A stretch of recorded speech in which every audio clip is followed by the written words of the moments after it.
Current affairs പഠിക്കാൻ എന്താണ്? Current അഫയേഴ്സിലെ പരമാവധി മാർക്കുകൾ എളുപ്പത്തിൽ സ്കോർ ചെയ്യാനുള്ള വഴി എന്താണ്? മൂന്ന് കാര്യം നോക്കിയാൽ, ഒന്ന് PSC ബുള്ളറ്റിനിൽ വരുന്ന കറണ്ട് അഫയേഴ്സ്, രണ്ട് പ്രധാനപ്പെട്ട തൊഴിൽ പ്രസിദ്ധീകരണങ്ങളിൽ വരുന്ന പ്രധാനപ്പെട്ട കറണ്ട് അഫയേഴ്സ്, അത് കൂടാതെ ഈ അടുത്ത കാലത്ത് നടന്ന ചോദ്യങ്ങളിലെ കറണ്ട് അഫയേഴ്സിന്റെ പാറ്റേൺ. ഇത് മൂന്നും കൂടി നിങ്ങൾക്ക് ഒന്നിച്ച് ലഭിച്ചാലോ? ഹായ് ഫ്രണ്ട്സ്, വിൻഡോജുവിന്റെ പുതിയ ക്ലാസ്സിലേക്ക് സ്വാഗതം. ഞാൻ രഘുനാഥൻ MD.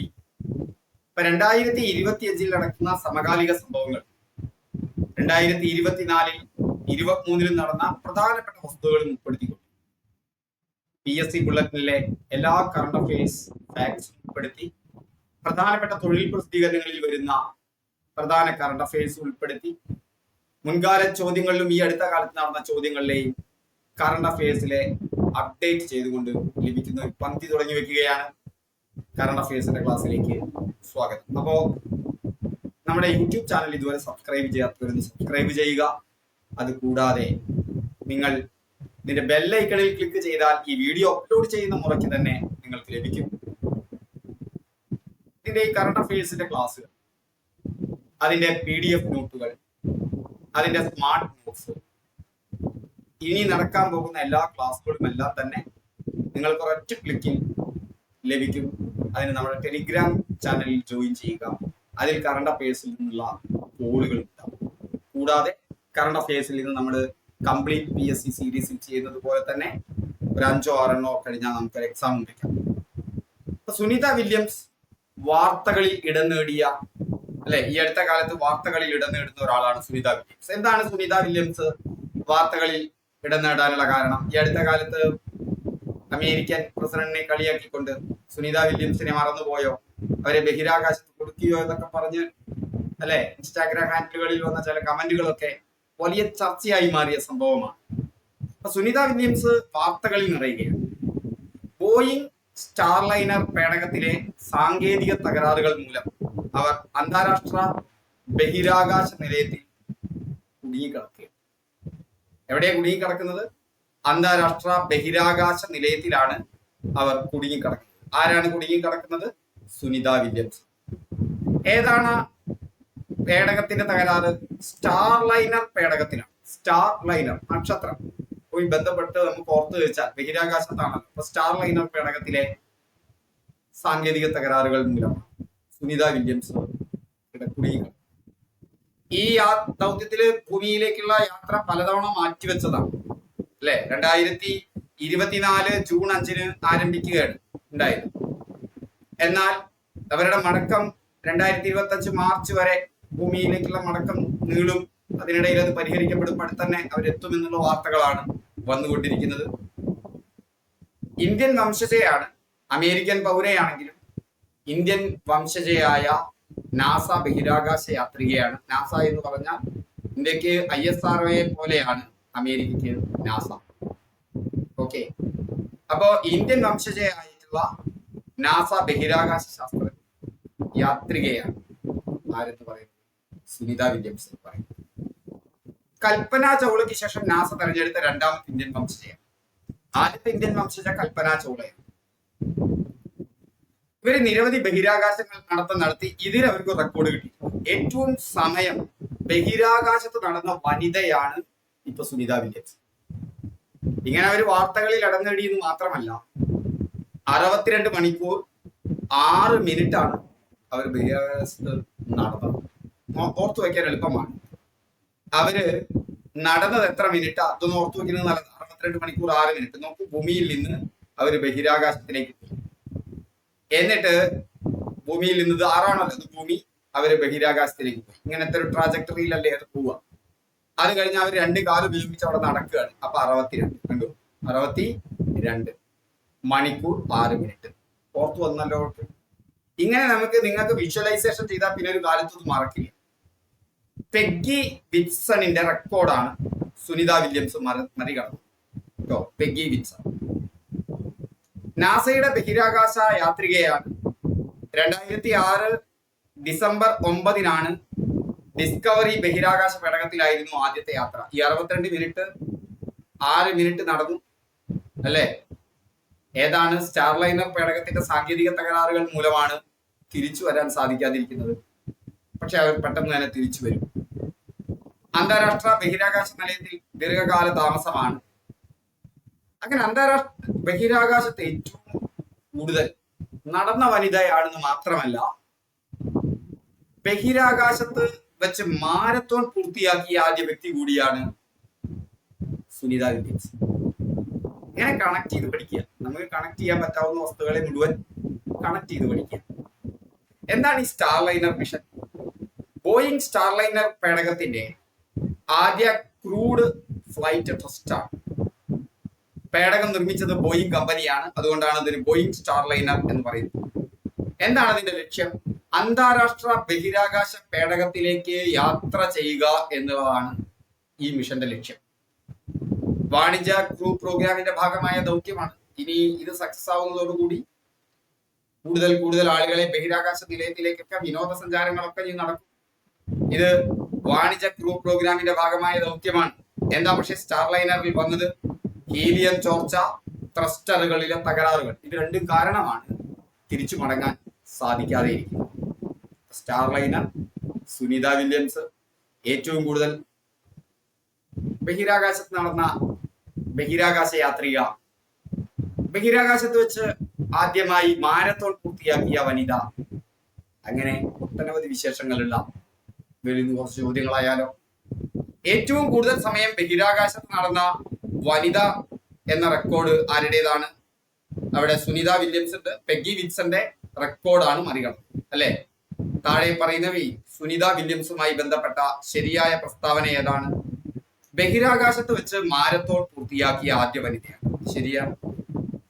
ആദ്യം ഇങ്ങനത്തെ പ്രസ്താവന ടൈപ്പ് ചോദ്യങ്ങൾ വരുമ്പോഴാണ് ഈ ഡിസ്കവറിയിലാണ് യാത്ര ചെയ്തത് ഓർക്കേണ്ടത്. അവരുടെ ആദ്യത്തെ ബഹിരാകാശത്തെ യാത്ര ഡിസ്കവറി ബഹിരാകാശ പേടകത്തിലായി. ബോയിങ് സ്റ്റാർലൈനർ പേടകത്തിന്റെ ആദ്യ ക്രൂഡ് ഫ്ലൈറ്റിലാണ് അവര് അന്താരാഷ്ട്ര ബഹിരാകാശ നിലയത്തിൽ എത്തിച്ചേർന്നത്. അതാണ് ഇപ്പൊ അവർക്ക് തിരിച്ചു വരാൻ പറ്റാതെ ഇരിക്കുന്നത്. അപ്പൊ അതും ശരിയാണ്. അതുകൊണ്ട് ഇത് മൂന്നും ശരിയായതുകൊണ്ട് ഇവയെല്ലാം എന്നുള്ളതാണ്. അപ്പൊ അവരാദ്യം യാത്ര ചെയ്തത് ഡിസ്കവറിയിലാണ്. ഇപ്പോ സ്റ്റാർലൈനറിലാണ് തിരിച്ചു വന്നിട്ടില്ല. മാർച്ച് തന്നെ വരും. സുനിത വില്യംസ് നിലവിൽ സഞ്ചരിക്കുന്ന ബഹിരാകാശ പേടകത്തിന്റെ പേരെന്താണ്? ഇങ്ങനെ പലതവണ ആവർത്തിച്ചു കഴിഞ്ഞാൽ നിങ്ങൾക്ക് കിട്ടുമല്ലോ അല്ലെ, സ്റ്റാർലൈനർ. ഇതിൽ നിന്ന് കൂടുതൽ ആക്ടിവിറ്റി വരുന്നുണ്ട്. ഫ്ലാഷ് കാർഡുകൾ തുടങ്ങിയ ആക്ടിവിറ്റികൾ നിങ്ങൾക്ക് അടുത്ത പ്രതീക്ഷിക്കാം. ഓൺലൈൻ എക്സാമുകൾ പോലെയല്ലാതെ മാത്സിനും അതുപോലെ തന്നെ കറണ്ട് അഫയേഴ്സിനും ഒക്കെ ആയിട്ടുള്ള ഗെയിമിഫിക്കേഷൻ നിങ്ങൾക്ക് എല്ലാവർക്കും അടുത്ത് തന്നെ നമ്മുടെ വിൻഡോസിന്റെ ഭാഗമായിട്ട് ലഭിച്ചിട്ടുണ്ട്. ഏത് ദൗത്യവുമായി ബന്ധപ്പെട്ടാണ് സുനിത വില്യംസ് നിലവിൽ അന്താരാഷ്ട്ര ബഹിരാകാശ നിലയത്തിൽ കുടുങ്ങിക്കിടക്കുന്നത്? അത് സ്റ്റാർലൈനർ മിഷനുമായി ബന്ധപ്പെട്ടതാണ്. ISROയുടെ മറ്റൊരു പ്രധാനപ്പെട്ട കഥ, നാസയിൽ നിന്ന് നമുക്ക് ഇന്ന് ഇന്ത്യയിലെ ISROയിൽ ഇന്ത്യൻ സ്പേസ് റിസർച്ച് ഓർഗനൈസേഷന്റെ വലിയൊരു നേട്ടത്തിലേക്ക് പോകാം. ISROയുടെ ശതകം 100ാം വിക്ഷേപണം വിജയകരമാണ്. ശതകം എന്ന് പറഞ്ഞാൽ ISRO 100ആയി എന്നുള്ളതല്ല. ISRO 100ാമത്തെ കൃത്രിമോപഗ്രഹത്തെ ബഹിരാകാശത്തേക്ക് തൊടുത്തുവിട്ടു. സന്തോഷകരമായ ഒരു വാർത്തയാണ് അല്ലെ. ഏറ്റവും ചുരുങ്ങിയ ചിലവിൽ ബഹിരാകാശത്തേക്ക് കൃത്രിമ ഉപഗ്രഹങ്ങളെ വിക്ഷേപിക്കുന്ന രാജ്യമാണ് ഇന്ത്യ. അല്ല അല്ലെ?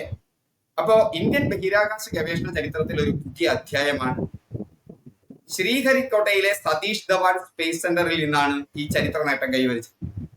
സതീഷ് ധവാൻ സ്പേസ് സെന്ററിൽ നിന്ന് തന്നെയാണ് അധിക കൃത്രിമോപഗ്രഹങ്ങൾ വിക്ഷേപിക്കുക. അങ്ങനത്തെ ഒരു ധാരണ ഉണ്ടെങ്കിൽ നമുക്ക് ഈ കാര്യം കുറച്ചുകൂടി എളുപ്പമാണ്. നിങ്ങൾ ഓർക്കുക, ഈ കൃത്രിമോപഗ്രഹങ്ങളൊക്കെ വിക്ഷേപിച്ചു എന്ന് പറഞ്ഞാൽ അത് എവിടെ നിന്നായിരിക്കും? ISROയുടെ സതീഷ് ധവാൻ സ്പേസ് സെന്ററിൽ നിന്നായി. ISROയുടെ സതീഷ് ധവാൻ സ്പേസ് സെന്ററിൽ നിന്ന് തന്നെയാണ് ഏതും വിക്ഷേപിച്ചത്. ഈ ISROയുടെ 100ാമത്തെ ഉപഗ്രഹവും വിക്ഷേപിച്ചത്. എന്താണത് വിക്ഷേപിച്ചത്? ആ വിക്ഷേപിച്ച വാഹനത്തിന് ഒരു പ്രത്യേകത ഉണ്ട്. വിക്ഷേപിച്ച റോക്കറ്റ് GSLV F-15 ആണ്. GSLV എന്ന് പറഞ്ഞാൽ ജിയോ സാറ്റലൈറ്റ് ലോഞ്ചിങ് വെഹിക്കിൾ ആണ്. ഈ അവസാനം ലോഞ്ച് ചെയ്യാണ്. ഇതിനെ മുകളിലേക്ക് കൊടുക്കുന്നതിന് പറയുന്നതിനെ ലോഞ്ച് ചെയ്യാനെന്നാണ് പറയുക. എന്താ ലോഞ്ച് ചെയ്യുന്നത്? സാറ്റലൈറ്റ് ആണ്. ആദ്യം സാറ്റലൈറ്റ് ലോഞ്ചിങ് വെഹിക്കിൾ, പിന്നീട് നമുക്കറിയാം PSLV ആയിരുന്നു, പോളാർ സാറ്റലൈറ്റ് ലോഞ്ചിങ് വെഹിക്കിൾ വരുന്നുണ്ട്. ഇപ്പൊ SSLV ഉണ്ട്. അതിൽ GSLV geo satellite launching vehicle ആണ്. ഉപഗ്രഹം NVS-02 ആണ്. ഗതി നിർണയ ഉപഗ്രഹമാണ്. ഈ ഗതി നിർണയം എന്ന് പറഞ്ഞാൽ നമ്മൾ മൊബൈലിൽ ഉപയോഗിക്കാറില്ലേ GPS? അതന്നെ. നമ്മളിപ്പോ എങ്ങോട്ടെങ്കിലും യാത്ര പോവാണെന്ന് മൊബൈലിൽ നമ്മൾ മാപ്പ് ഇട്ടിട്ട് വെക്കില്ലേ ആ സ്ഥലം കണ്ടെത്താൻ. ഉപഗ്രഹങ്ങളുടെ സഹായത്തോടു കൂടിയാണ് നമ്മൾ അക്ഷാംശത്തെയും രേഖാംശത്തെയും തിരിച്ചറിഞ്ഞ് കൃത്രിമ ഉപഗ്രഹങ്ങളുടെ സഹായത്തോടു കൂടി വിദൂര സംവേദന വിദ്യ ഉപയോഗിച്ചുകൊണ്ട് നമ്മുടെ സഞ്ചരിക്കുന്ന സ്ഥലം നമുക്ക് കൃത്യമായിട്ട് കാണാൻ പറ്റും, മാപ്പ് ചെയ്യാൻ പറ്റും. അതിനെയാണ് ഈ ഗതി നിർണയം എന്ന് പറയുന്നത്.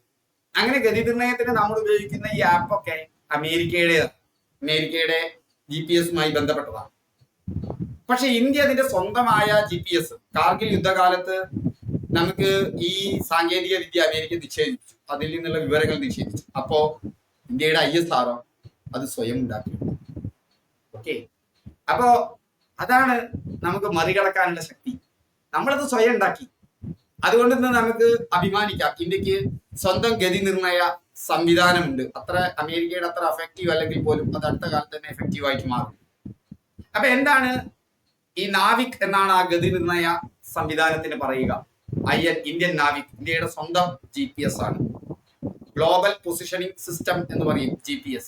ഗ്ലോബൽ പൊസിഷൻ, സ്ഥാന നിർണയ സംവിധാനം. ഓക്കെ, അത് ആ സ്ഥാനം നിർണ്ണയിക്കുകയാണ്. അതുകൊണ്ടാണ് നമ്മൾ വാഹനത്തിൽ പോകുമ്പോൾ നമ്മുടെ സ്ഥാനമാണ് ആ മാപ്പിൽ അടയാളപ്പെടുന്നത്. ഇപ്പൊ ഇന്ത്യയുടെ സ്വന്തം GPS ആണ് നാവിക്. ആ നാവിക്കിലെ NVS-02 നാവിഗേഷൻ വിത്ത് സാറ്റലൈറ്റ്, നാവിഗേഷൻ വിത്ത് ഇന്ത്യൻ കോൺസ്റ്റലേഷൻ എന്നാണ് നാവിക് എന്നുള്ളതിന്റെ മുഴുവൻ പേരിട്ട്. നാവിഗേഷൻ വിത്ത് ഇന്ത്യൻ ഇന്ത്യൻ കോൺസ്റ്റലേഷൻ എന്നാണ്. ഉപഗ്രഹത്തിന്റെ പേര് NVS ആണ്. അവ നമുക്ക് വളരെ ഓർത്തു വെക്കാൻ വളരെ എളുപ്പമാണ്. NVS ആണ്. അപ്പോ അത് ഓർപ്പയായല്ലോ. നാവിഗേഷൻ സാറ്റലൈറ്റ് ഒന്ന് ഓർത്തു വെച്ചാൽ മതി. അവിടെ NVS ഉണ്ട്. നാവിഗേഷനിലെ അങ്ങനെ ഓർത്തു വെക്കുക. സാറ്റലൈറ്റ് എന്നുള്ളതിന് S ഒന്ന് ഓർത്തു വെക്കുക. ഇത് രണ്ടാമത്തേതാണ് ഗതി നിർണയ ഉപഗ്രഹം. അപ്പോ ഇന്ത്യയുടെ സ്വന്തം GPS ആണ്.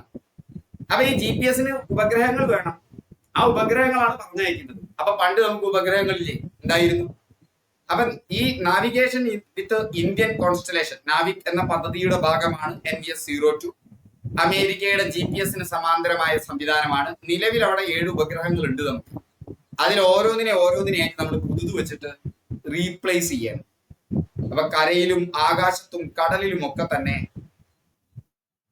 എന്താണ് നമുക്ക് ഗതി നിർണയ സംവിധാനം ഉണ്ടാവുക എന്നുള്ളതാണ്. ഗതി നിർണയത്തിനും ദുരന്ത നിവാരണത്തിനും നാവിക് സഹായിക്കും. അപ്പൊ നാവിക് ഒന്നും മറന്നു പോണ്ട. നാവിഗേഷൻ വിത്ത് ഇന്ത്യൻ കോൺസ്റ്റലേഷൻ എന്നാണ് അതിന്റെ പേര്. അപ്പൊ അത് മറന്നു പോണ്ട. വളരെ സിമ്പിൾ ആയിട്ട് തന്നെ നമുക്ക് ഓർത്തു വെക്കാൻ സാധിക്കുന്ന ഒന്നാണ് നാവിഗേഷൻ വിത്ത് ഇന്ത്യൻ കോൺസ്റ്റലേഷൻ. അതിൽ വന്നിട്ടുള്ള ഉപഗ്രഹമാണ് NVS-02. നമുക്കിങ്ങനെ കണക്ട് ചെയ്ത് പഠിക്കുമ്പോൾ എത്ര പെട്ടെന്ന് നമ്മുടെ മനസ്സിലേക്ക് കയറുന്നു. ഇനി അത് വിക്ഷേപിച്ചത് സതീഷ് ധവാൻ സ്പേസ് സെന്ററിൽ നിന്നാണ് അല്ലെ. വിക്ഷേപിച്ച മറ്റേ റോക്കറ്റ് എന്ന് പറയുന്നത്, വിക്ഷേപണ വാഹനം എന്ന് പറയുന്നത് GSLV-F ആണ്. ആ F-ന്റെ നമ്പറും കൂടി ഒന്ന് ഓർത്ത് വെച്ചോളൂ. GSLV-F-15 ആണ്. GSLV-F-15. ഇപ്പൊ കരയിലും ആകാശത്തും കടലിലും ഒക്കെ തന്നെ ഗതി നിർണയത്തിനും ദുരന്ത നിവാരണത്തിനും സഹായിക്കും. NVS പുതിയ തലമുറ ഉപഗ്രഹങ്ങളാണ് വിക്ഷേപിച്ചുകൊണ്ടിരിക്കുന്നത്. ആദ്യം Indian regional navigation satellite system എന്നാണ് ഇത് അറിയപ്പെട്ടിരുന്നത്. Indian regional navigation satellite system.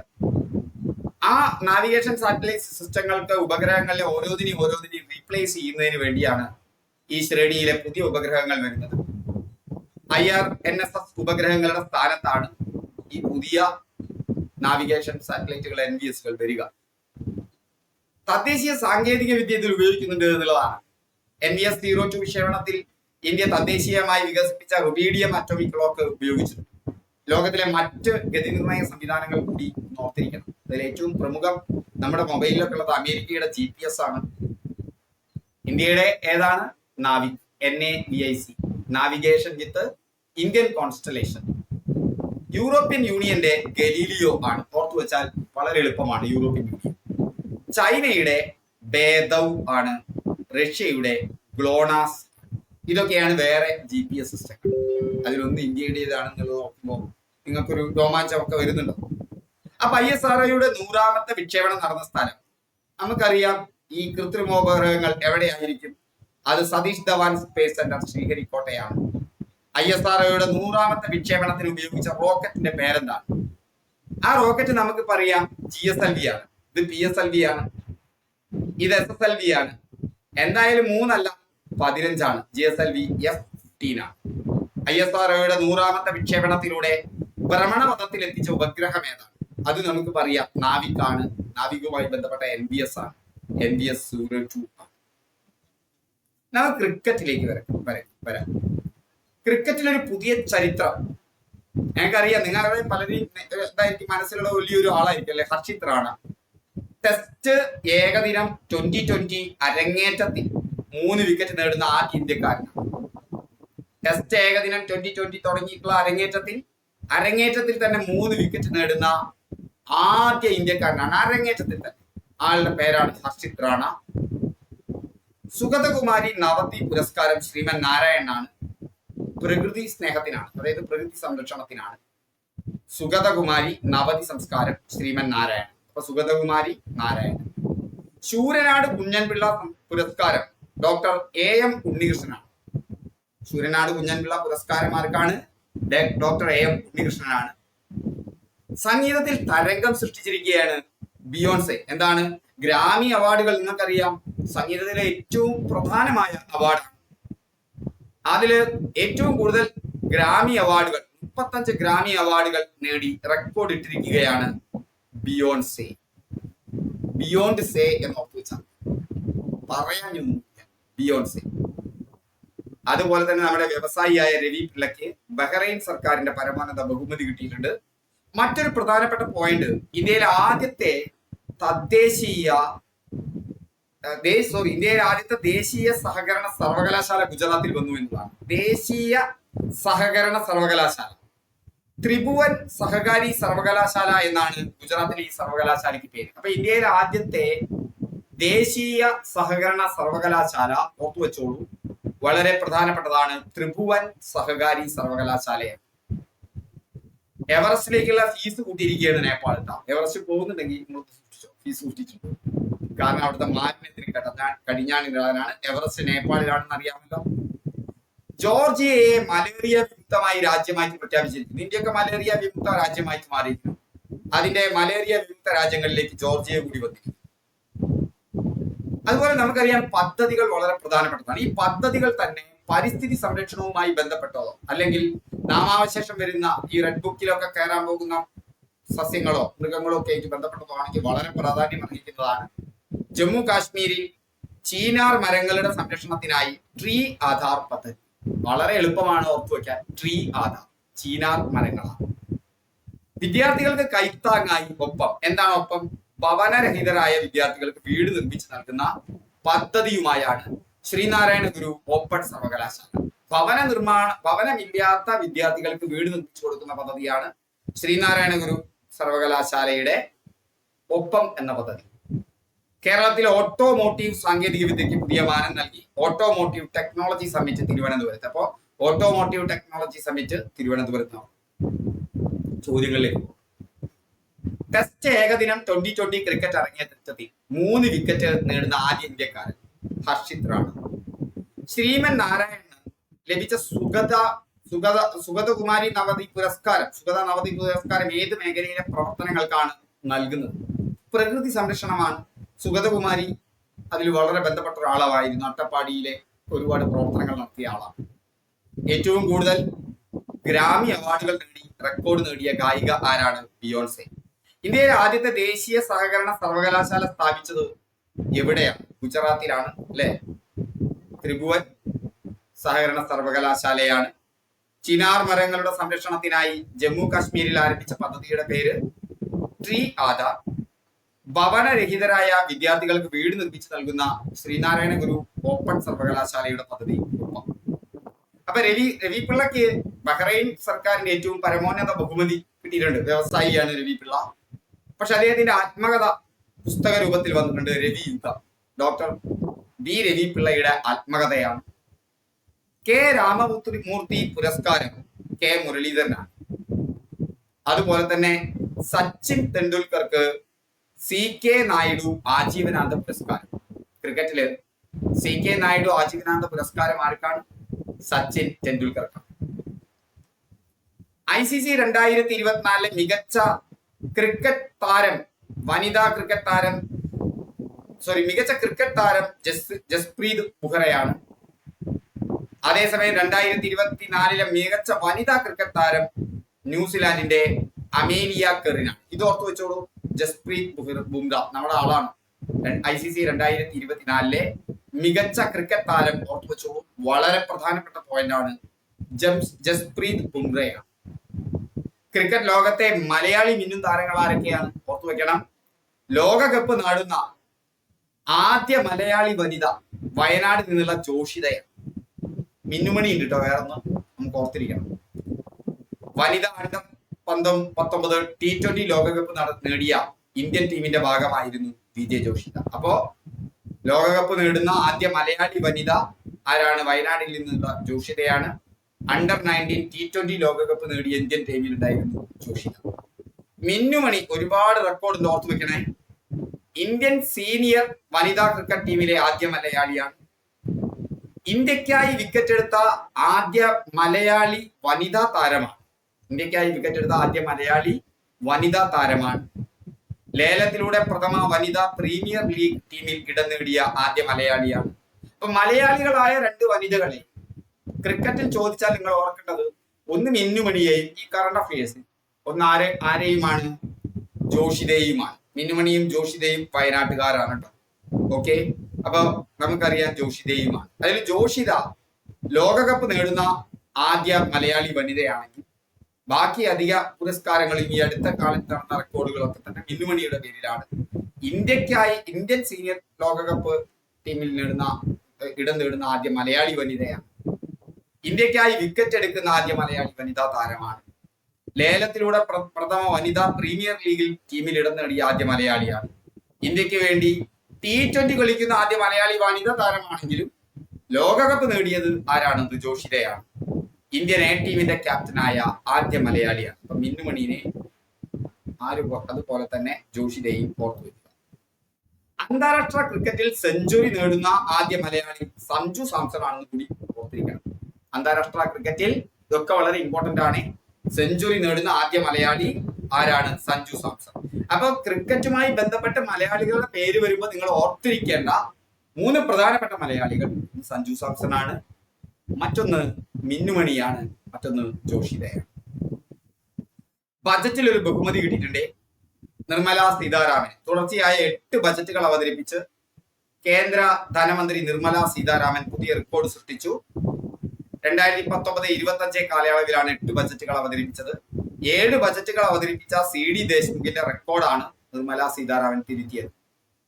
7 ബജറ്റുകൾ അവതരിപ്പിച്ച CD ദേശ്മുഖിന്റെ റെക്കോർഡാണ് നിർമ്മല സീതാരാമൻ രചിച്ചത്. ഈ CD ദേശ്മുഖ് നിങ്ങൾക്കറിയാം എന്തിലുണ്ടായിരുന്ന ആളായിരുന്നു? ആസൂത്രണ സമിതിയിലെ ആദ്യ അംഗത്തിൽപ്പെട്ട ഒരാളായി. 1950കളിൽ ആസൂത്രണ സമിതി നിലവിൽ വരുമ്പോ അതിലെ അംഗങ്ങളിൽപ്പെട്ട ഒരാളായിരുന്നു CD ദേശ്മുഖ്. അദ്ദേഹമാണ് നിർമ്മല സീതാരാമന് മുമ്പ് ഏറ്റവും കൂടുതൽ തവണ ബജറ്റ് അവതരിപ്പിച്ചത്. 7 ബജറ്റുകളാണ് അവതരിപ്പിച്ചത്. പക്ഷെ നിർമ്മല സീതാരാമൻ ആ ബജറ്റ് റെക്കോർഡിനെ മറികടന്ന് 8 ബജറ്റുകൾ അവതരിപ്പിച്ചു. 2019 മുതൽ 2025 വരെയുള്ള കാലഘട്ടത്തിലാണ് ഇത് അവതരിപ്പിക്കപ്പെട്ടിട്ടുള്ളത്. അപ്പൊ രവിയുഗം ആരുടെ ആത്മകഥയാണ്? അത് ഡോക്ടർ B രവിപിള്ളയുടെ ആത്മകഥയാണ്. K രാമമൂർത്തി പുരസ്കാരം നേടിയ വ്യക്തി ആരാണ്? K മുരളീധരനാണ്. CK നായിഡു ആജീവനാന്ത പുരസ്കാരം നേടിയ ക്രിക്കറ്റ് ഇതിഹാസം ആരാണ്? അത് സച്ചിൻ ടെണ്ടുൽക്കർ ആണ്. ICC 2024 മികച്ച വനിതാ ക്രിക്കറ്റ് താരമായി തെരഞ്ഞെടുക്കപ്പെട്ടത് ആരാണ്? 2024 മികച്ച വനിതാ ക്രിക്കറ്റ് താരം 2 കാര്യങ്ങളിൽ നമ്മൾ ഓർത്താൽ വെച്ചാൽ മതി. മിന്നുമണിയെയും അതുപോലെ തന്നെ ജോഷിതയെയും. നമുക്ക് ജോഷിത നമുക്കറിയാം, അവിടെ ഒറ്റ റെക്കോർഡേ ഉള്ളൂ. അത് ഏതാണ്? അത് ലോകകപ്പ് നേടിയ ആദ്യ മലയാളി വനിതയാണ് ക്രിക്കറ്റ്. ബാക്കി എല്ലാം തന്നെ മിന്നുമണിക്കായിരിക്കും. അപ്പൊ അത് അവിടെ ഓർത്തു വെക്കാൻ പറ്റും. ഇന്ത്യൻ സീനിയർ വനിതാ ക്രിക്കറ്റ് ടീമിൽ ഇടം നേടിയ ആദ്യ മലയാളി വനിതാ താരം അതെല്ലാം തന്നെ നമുക്കറിയാം, മിന്നുമണിയാണ്. മലയാളി വനിതാ താരം എന്ന് ഓർക്കുമ്പോൾ 2 ആളെ ഓർത്തു വെച്ചാൽ മതി. ഇപ്പത്തെ കറണ്ട് അഫയേഴ്സിന് മിന്നുമണിയെയും അതുപോലെ തന്നെ ജോഷിതയെയും. ജോഷിതയ്ക്ക് എന്താണ് ലഭിച്ചത്? ജോഷിതയ്ക്ക് ലോകകപ്പ് ക്രിക്കറ്റ് നേടുന്ന ആദ്യ മലയാളി. ബാക്കിയൊക്കെ മിനുവന്റെ പേരിലാണ്. തുടർച്ചയായി ഏറ്റവും കൂടുതൽ ബജറ്റ് കറണ്ട് അഫയേഴ്സിലുണ്ടോ, തുടർച്ചയായി ഏറ്റവും കൂടുതൽ ബജറ്റ് അവതരിപ്പിച്ചതിന്റെ റെക്കോർഡ് ആരുടെ പേരിലാണ്? നിർമ്മല സീതാരാമന്റെ പേരിലാണ്. ഓക്കെ, കറണ്ട് അഫയേഴ്സിന്റെ ക്ലാസ്സുകൾ ഇനി കുറച്ച് ദിവസങ്ങൾ കഴിഞ്ഞാൽ കറണ്ട് അഫയേഴ്സ് ക്ലാസ്സുകൾ കിട്ടും. ഇതിന്റെയൊക്കെ നോട്ടുകളും മറ്റു കാര്യങ്ങളൊക്കെ നമ്മൾ ആൾറെഡി കോളായിട്ടും നോട്ടുകളായിട്ടും നിങ്ങൾ ഷെയർ ചെയ്തിട്ടുണ്ട്. Okay, thank you. വീണ്ടും നമുക്ക് അടുത്ത ക്ലാസ്സിൽ കാണാം. അപ്പൊ ക്ലാസ്സുകളൊക്കെ ഇഷ്ടപ്പെട്ടാൽ ലൈക്ക് ചെയ്യുക, ഷെയർ ചെയ്യുക, കമന്റ് ചെയ്യുക.